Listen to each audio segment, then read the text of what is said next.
He had $5,240 in his savings account, but his net worth was negative. He wasn't wasting money. He wasn't gambling. He wasn't making stupid decisions. In fact, he was doing everything people tell you to do. Saving money, cutting expenses, avoiding risks, playing it safe. So why was he getting poorer every single day? This is the story of a mistake millions of people are making right now, without even realizing it. At 22, he believed he was ahead of everyone. While his friends were spending money on clothes, gadgets, and late-night hangouts, he stayed disciplined. He tracked every dollar, skipped unnecessary expenses, saved consistently.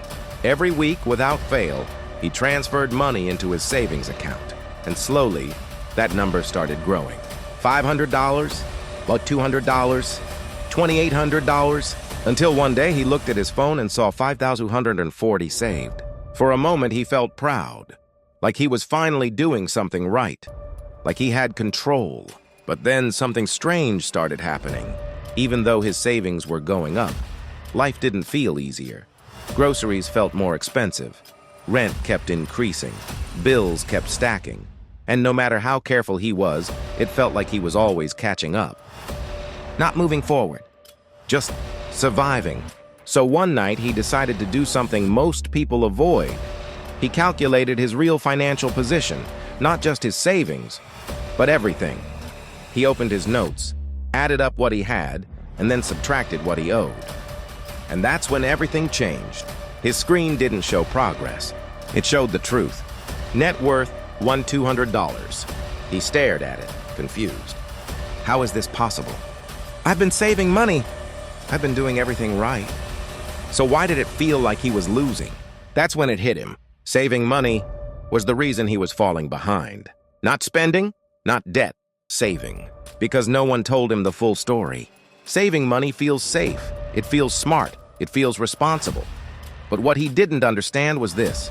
Saving money alone doesn't make you rich. Because while his money sat in the bank, inflation was quietly reducing its value. Prices were rising. Opportunities were moving. And at the same time, people with skills, investments, and leverage were multiplying their money. He wasn't standing still. He was falling behind. And the worst part? It didn't feel like a mistake. It felt like he was doing the right thing. That's the trap most people fall into.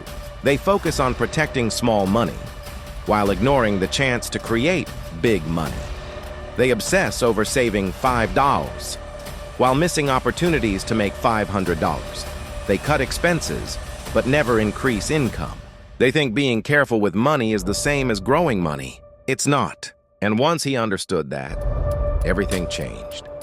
He made a decision, a risky one, a different one. He stopped obsessing over saving every dollar and started asking a better question. How can I make more money?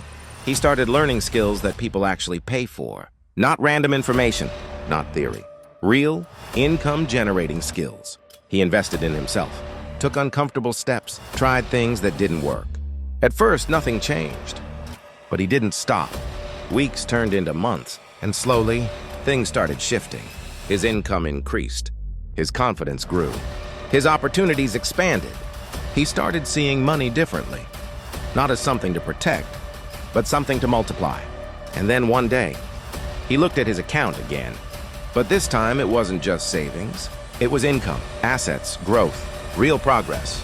8 months later, he made more in 1 week than he used to save in 6 months. Not because he worked harder, but because he finally understood how money actually works. Money doesn't grow by hiding it. It grows when you use it, learn, and multiply it. Saving money isn't wrong, but relying on it as your only strategy might be the reason you're not moving forward. Because wealth isn't built by holding money, it's built by growing it. And the longer you wait to realize that, the further behind you fall.